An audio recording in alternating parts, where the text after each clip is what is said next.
Okay, so we are group number 3. We are architects, and we don't have a presentation today. We have a demo, or some kind of a just let's walk through a model together. And we have our guide here who will tell us what he is experiencing and what is he doing. But before that, maybe we should zoom out and maybe talk about the overall concept. So basically, how we started off was we tried to use VR as a city planning tool, which we really haven't done. We have mostly used that just as a feedback tool for sensing the scale of different kind of spaces. And how to plan a city with a VR device.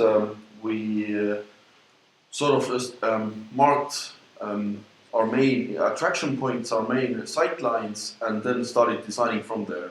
So if I go down here, we can see that these building volumes are all indicated by some kind of sites or viewing corridors. So yeah. We didn't start by having a sketch, we had a model. We just went into it. Ra was in a model the entire day yesterday. I could see his view and I had my program open. Then he just said, put a building mass here. Here I can see a tower, make this line empty and put a building mass here. This height seems okay. He just walked around and basically instructed me to model it, so I roughly modeled it. And this is how we arrived at the massings that we see. So now we are on a rough Heina Street, which is the Belgudin side of the cargo station. Here we have some first building volumes, meaning the Belgudina existing housing. They have a little bit of a lowered volumes to sort of meet the existing density. And over here we can already meet the first kind of environmental three-dimensional sketches that we made also in the VR, which was the sort of next stage. So first we sort of aligned the building volumes so we could see either the standard tower building or the old town towers or some chimneys, so to make the streets sort of interesting and yep. And then we used the sketching tool inside the VR to sort of create some kind of environments that in more detail what we kind of want to imagine. So it's all this kind of a bit goofy mesh environment, but it's very similar to just paper sketching in that sense. It's rough, very quick, brief, but describes the environment.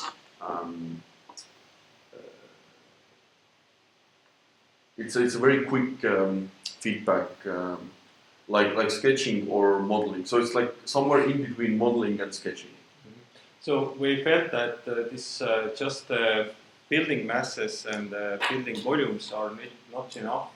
So we wanted to actually go inside of this model, one-to-one scale, and start really quickly sketching up some ideas about what kind of space this can be. Is it a plaza, or is it a quiet street, or is it a what?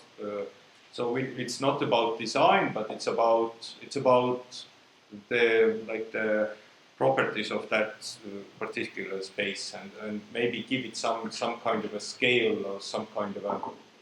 So and another thing is that it's a really big thing actually, which also gave us little problems. Was this three-dimensional model of the Earth, maapinna joon või see landscape model there.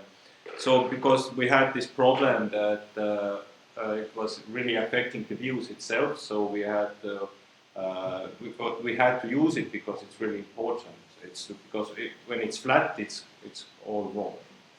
So here is like one of the central areas, which is the railway stop going over us, and we're underneath. We can imagine some kind of a space for covered space for some kind of activities like markets or whatever we want.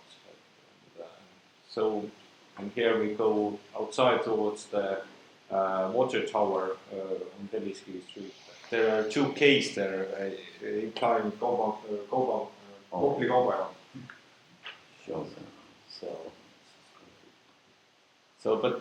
we actually found it quite interesting to work in this way. We had a chance to. We had two classes, and we had we worked together in one space in one digital environment. So me and Ra was in the space, and actually he was drawing one thing, I was drawing another thing, and it was really interesting. We didn't even have to be in the same space, so it was in actual space, and it was really it's a really interesting way to actually communicate and think about spaces. Yes, the drawing phase was it's quite difficult to explain. You can go into eye level, so you can sense the one-on-one scale, and then you can sort of go further up and really look at the space from above. But it doesn't feel like you're usually panning above the ArchiCAD or Rhino model. It feels like you're looking at the architectural model on your table. So all these buildings, they seem like they're pieces 3D printed or CNC cut precise buildings. So it feels like you're working in a model where you're drawing lines, saying, oh, maybe put something here, to draw a line there. But there's also a kind of 3D modeling, like a usual BIM CAD experience. And also we were more interested in that thinking about this as we're working with an architectural model. We're not trying to imitate reality in any way. So we're always conscious about that, and that because we also chose this kind of sketching.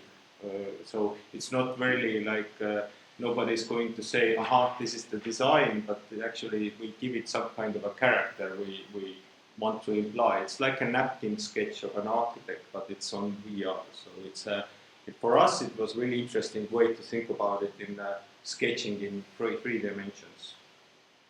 And not hard also, because it's you're not used to to be so free with your hand. So it's like you're like a sculptor, not sculptor.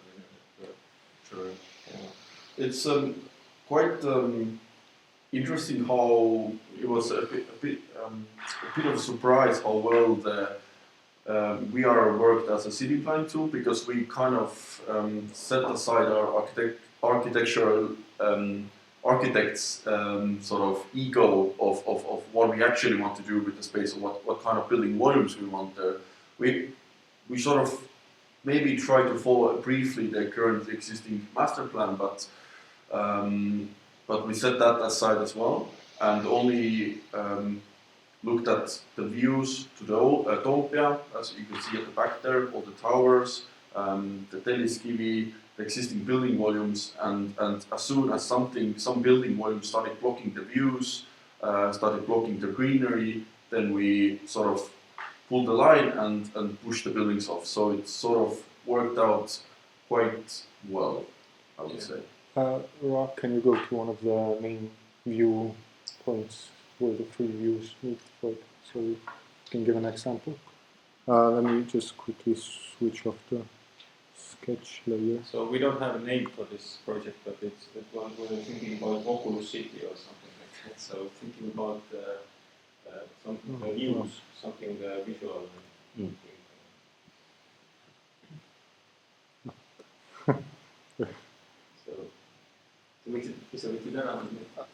Yeah, the sketch is. So now you can go there, and well, this is one example. This is where we kind of started from, so we could see the towers there, and then align the massings accordingly.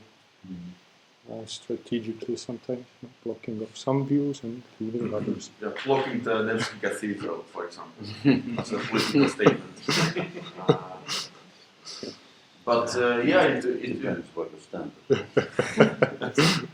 So it was just me standing here in VR, and Tristan was moving the volumes, and I was just telling him, move this to the right, this to the left, and when I moved up, I looking at the thing. First, it didn't really make sense. Then we sort of cleaned it up a bit, and we ended up like this kind of volumes. Mm-hmm. So it's not top down, but it's like down up or bottom up, top down, both. So it's kind of like buildings carved by. It's like cliffs carved by water, but not. But these buildings are carved by views. So you would say. Yeah, and we have this kind of side corridors. That direction we didn't have much site landmarks. We had a standard building that we all kind of agreed that we quite like with its very signature white neon sign, which is currently not working, but it sort of works as a landmark building for the entire area. It's like almost like the Hollywood sign. So this building is also in the view corridor of multiple places. Yeah, that's about it, I think. Okay, thank you, very interesting.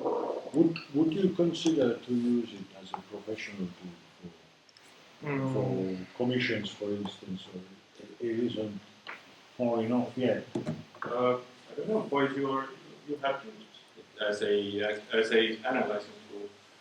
We've used it for competitions. We've done, but we model something, we do our design, then we jump into the VR, check the scale, if it feels like this building is maybe too low or too high, or if this street space is too narrow, like this kind of things you feel in real life, but don't come through the CAD model, maybe.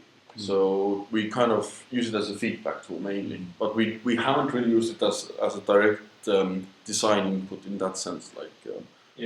Because this time we use it as a design input. So we actually make design decisions as you like on the views, on these volumes, but the other level was this drawing on and using this as a sketching tool. These were two different programs. This was in Rhino and Netscape, and the sketching was in Gravity Sketch. So these were different programs also. So we combined those. Okay, thank you very much.